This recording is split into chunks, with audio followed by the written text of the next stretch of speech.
আপনারা আমার এই ট্যাঙ্কটার সাথে অনেকে পরিচিত আছেন। এই ট্যাঙ্কটার সঙ্গে আমার দীর্ঘ 2টা বছর একটা ভালো সম্পর্ক ছিল, যেটার আমি বেস্ট আউটপুট পাইছি। এবং আমার এই হবিতে আসার যে আগ্রহটা এই ট্যাঙ্কটা থেকেই আসলে বাড়ছে। তো এই ট্যাঙ্কটা দীর্ঘদিন এক হয়েছিল প্রায় 4 মাস 5 মাস বা তারও একটু বেশি। ট্যাঙ্কটা এমনি ফেলে রাখা ছিল, যদিও প্লান্টস ছিল, ট্যাঙ্কে লাইট CO2 সব কিছু ছিল, বাট ব্যালেন্স ছিল না। তো আজকে চিন্তা করলাম যে ট্যাঙ্কটাকে ঠিকভাবে ঠিক করি এবং সব কিছু তুলি। এইটা কিভাবে বানানো ছিল একদম A to Z সব আমার একটা ভিডিও দেওয়া আছে, প্রায় 2 বছর আগের মনে হয়। এখানে আমি যেটা ফার্টিলাইজার ইউজ করছি 3 ধাপে।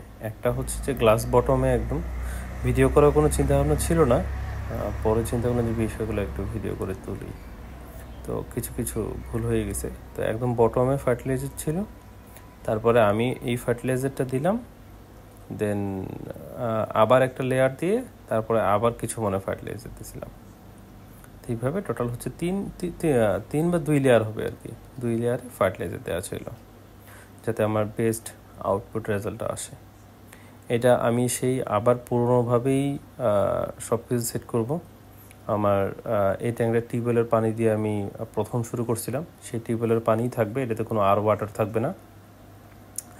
আর সেম হয়তো বা আমি আগের মতোই সেট আপ করবো, বাট এইবার কিছু হালকা পাতলা আলাদাভাবে কোনো চিন্তাভাবনা আছে, দেখি যদি পসিবল হয়। তো ট্যাঙ্কটার সাথে যেহেতু আমার দীর্ঘদিন একটা সম্পর্ক ছিল, যার কারণে আমি ট্যাঙ্কটা আসলে নতুনভাবে আর কোনো চেঞ্জ করি নাই। ভাবছিলাম ট্যাঙ্কটা হয়তো বা আমি খুলে নতুনভাবে সেট করে করে দেবো, খুলে দিব, বাট ওটা খোলাখুলি হয় নাই। সেম ফিল্টারেশন, সেম সব কিছুই সেম। এবং কি যে এটার যে গার্ডেন সয়েলটা আছে সেটাও সেই আমার পুরোনো গার্ডেন সয়েলই থাকবে। তো সব কিছু সেম ওইটাই থাকবে, নতুন গার্ডেন সয়েল দিয়ে নেই, কারণ নতুন গার্ডেন সয়েল আমার স্টকে ছিল না। যেটা স্টকে ছিল এটা একদম কাদা, এরকম চিটকা মাটিটা ছিল না। আর এই মাটিটা আসলে আমাকে প্রচুর সাপোর্ট দিছে। এই মাটিটার সাপোর্টের কারণে দেখা গেলো যে হয়তো বা ট্যাঙ্কটা আমার বেশি সুন্দর ছিল। তো সব কিছু মিলে আলহামদুলিল্লাহ যে এই ট্যাঙ্কটার কারণে এই হবিতে আমি এতদিন ধরে আসি। এইটা যদি আমাকে ভালো সাপোর্ট না দিত বা আমি যদি ভালো বেস্ট আউটপুট যদি না পাইতাম, তো আমি এটাতে কখনোই আর থাকতাম না।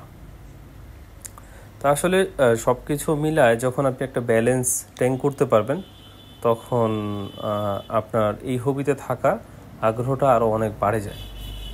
যার কারণে আসলে এই ট্যাঙ্কটাকে থ্যাঙ্কস না দেওয়ার মতো কোনো কিছু নাই। এটা আমি দীর্ঘদিন DIY লাইট দিয়ে ইউজ করছি, এইবারও আমি DIY লাইটই ইউজ করব।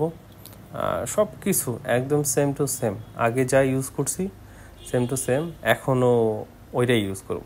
সামনে ইনশাল্লাহ ভিডিও চলে আসবে।